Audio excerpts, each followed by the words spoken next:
Hey must-haves, welcome back to the channel.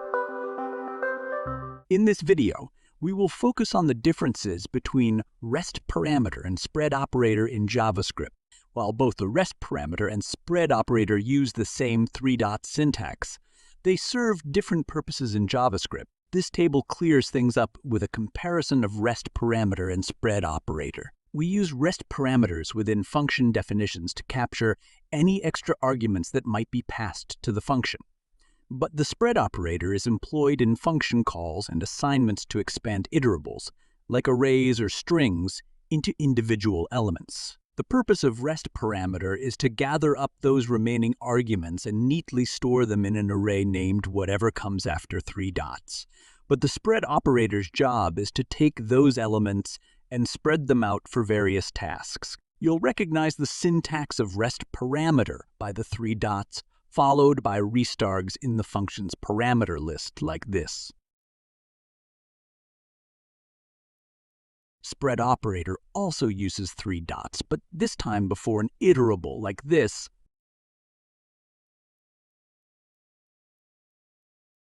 The result of a REST parameter is an array containing those extra arguments, ready for use within the function. In spread operator case, the iterable's elements are individually spread out, allowing you to work with them independently. To recap, even though they share the same three dots, REST parameters and spread operators serve distinct purposes in JavaScript. REST parameters collect remaining arguments in functions, but spread operators expand iterables into individual elements. All right, let's dive into the first example using the REST parameter. This nifty tool allows us to gather any number of arguments passed to a function. Here, we define a function called sum with the REST parameter three dots numbers. This means the function can accept any number of arguments, and they'll all be stored in the numbers array inside the function. We have a loop that iterates through each element in the numbers array.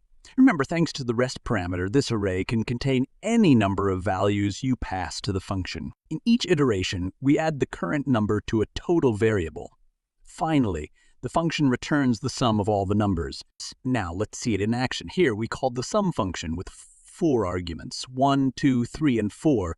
These are all collected into the numbers array inside the function. As expected, the function calculates the sum and stores it in the result variable, which will be 10. Now, let's shift our focus to the spread operator. Here's a cool example. We have an array called myArray with the numbers 1, 2, and 3. To create a new array called copyAtArray that includes those elements and adds the number 4, we use the spread operator like this, myArray followed by 4. This spreads out the elements of myArray and then appends 4, giving us a new array with 1, 2, 3, and 4.